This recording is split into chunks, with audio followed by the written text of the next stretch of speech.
drinking myself to sleep, passing out, crying. And that's what it did to me. That's why I let it happen. I mean, we would have neighbors bring us groceries. So we would bring, and we would put the groceries on the floor and get on our knees and touch the food and thank God for the food. So I was very grateful, and I was very broken in that environment. And then maybe that same night, I buy a 12-pack of beer and drink myself to passing out on the floor, crying, because I'm so broken.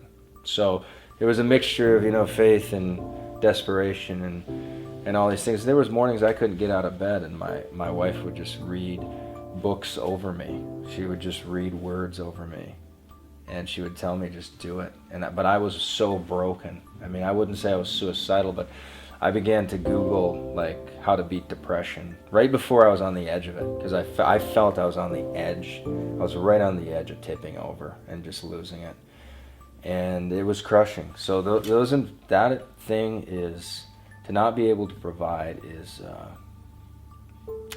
it emasculates a person. It really does. So what do you do though? You just work your way out. You sweat your way out of it, I guess. I just sweated and just didn't give up. I could have given up. I probably should have at many points. There was no reason to believe otherwise, right? Talked to my friend one time, and he got up, and I was going through counseling. I was seeing a counselor for I just was so screwed up. I was so gone. And he said, "How's your business going?" I said, "Well, I'm turning the corner." And after about a month, he said, he literally got up out of his desk, and he said, "It seems like to me, every week you're turning the corner." And he just started walking in circles. And you see, the sign was, that's what your business is. It's just walking in circles. There's a verse, I think it's in Malachi, where it says, if you bring the tithe into my storehouse, and it assumes integrity and hard work and 6 days and all this stuff, then I'll bring in so much blessing that I'll open the windows of heaven and bring in so much blessing you won't know where to put it.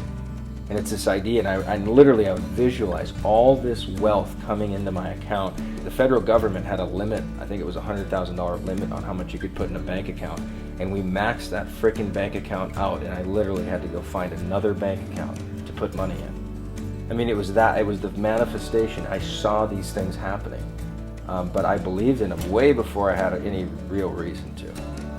It's like I would imagine that my clients would see me at a live event and throw their hands around me and hug me and cry and tell me how much they changed my life.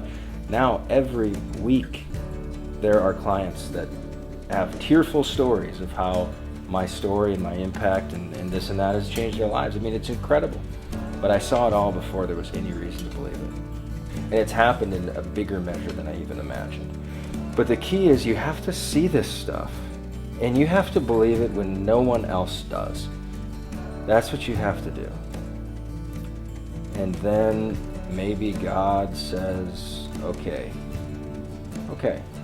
well done. It's yours.